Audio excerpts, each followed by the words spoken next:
Today I'm out on site doing a plumbing groundwork inspection, and I want to touch base a little bit about drainage fittings. When are drainage fittings required and what are they? Because it's important to know, because if you don't install drainage fittings where you need them, well, then you might have to go and tear them out and put the right ones in. When you get up to vent fittings, it's not as important, right? Because it's an event, but making sure that you get drainage fittings where you need them is really important. And so the big key to take away is, well, what are they? And then where do they need to be?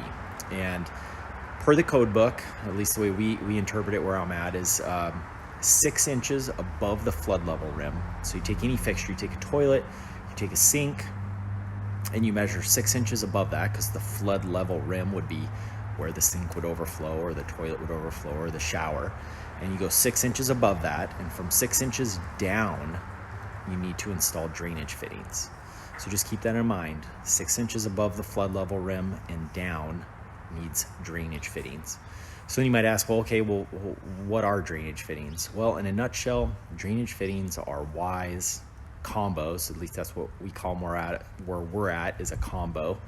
Long-term 90s. So you don't want any elbow 90s.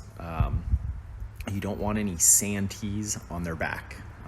That can be up for interpretation depending on where you're at, but where we're at, we do not allow a santee on its back. And what I mean is a sanitary tee is meant to be vertical only as a drainage fitting. When you get up into the vents, again, you can use them however you want as long as you follow the flow of drainage out.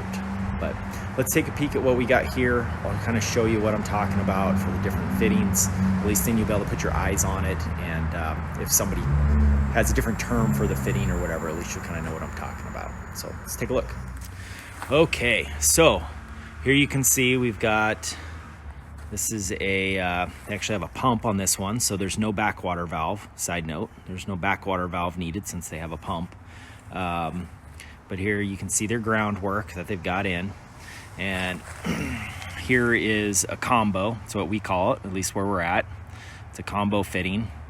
They've got a Y fitting right here, another Y, and then you can see these 90s right here, or long-term 90s. So you want to make sure that those stay long-term, and you want to make sure you get the right combos or Ys put in there. So what you wouldn't want to do is put a santee right here or a santee right there. Because then it's not, again, where we're at, we don't consider that a drainage fitting when it's on its back. And on its back means that it's on the back side of it. So if this was a sanitary tee, if this was pointed straight up and down, this would be on its back. So in a nutshell, I just stay away from sanitary tees in a horizontal situation. If it's vertical, go for it. So like right in here, you could put a santee right there because it's vertical, and I wouldn't worry about it. Other plumbers and other inspectors or other states may look at it a little differently, but that's how we look at it where we're at. And that should cover the basis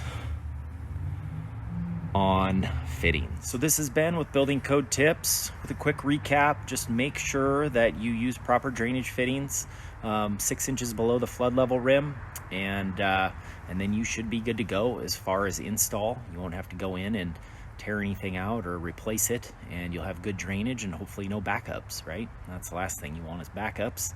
Hit the comments if you got any questions though on when to install them, where to put in drainage fittings, and where they need to be located. I'm always there to help, and definitely hit the subscribe button for more.